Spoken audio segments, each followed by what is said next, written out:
I'm going to talk about how coaches and leaders can so easily become police officers and how this can be avoided. And I'm going to talk about this from the point of view of those being led, the coworkers, the employees, the players themselves.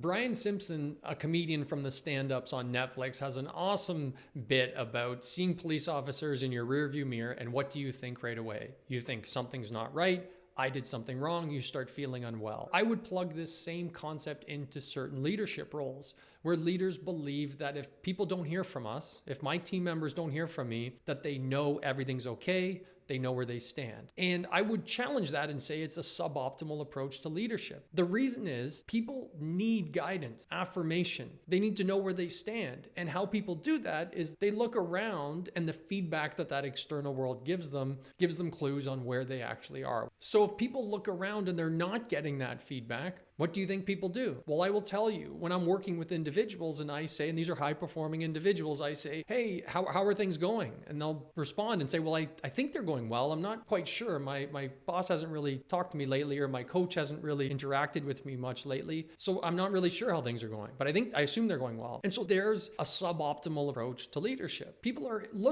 they're thirsty for guidance and affirmation and communication to know exactly where they stand. But I'm going to take this one step further. Not just about knowing where they stand, but how about feeling of value? A little tap on the shoulder. What you're doing for this company is bringing a lot of value, right? I haven't felt the need to even come over here because you're crushing it. And what you're doing is helping the whole mission of this organization or this team. So keep doing what you're doing. 5 seconds. Easy. I'm going to take it even further and tell you a story about myself. When I came back from my injury and was playing hockey, I had to change my game a little bit. So was I a part of the set plays in the offensive zones, the strategy, over, under? I wasn't really a part of that. But one game, things were going okay. I wasn't playing incredible, but I was doing a decent job. And then my head coach tapped me on the shoulder and he said, hey, Fanels, we're actually going to run something on the offensive draw here. But what did it do for me? It made me feel valued. It made me feel like he believed in me. I remember it today, 10, 15 years later. It made me feel like I could do more and offer more. That's what those small touch points can do with our team members that maybe we feel we don't really need to interact with because they're doing a good enough job.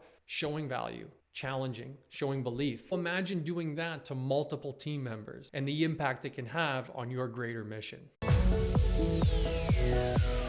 I wanted to add this in. I haven't been a huge fan of creating content on social media. However, many people have told me to do it, so I'm giving it a shot. I would love any feedback, guidance, do more of this, do less of this. Even right now, leave any comments, feedback, maybe stories of your own that are similar to what I just shared. Thanks so much. Talk soon.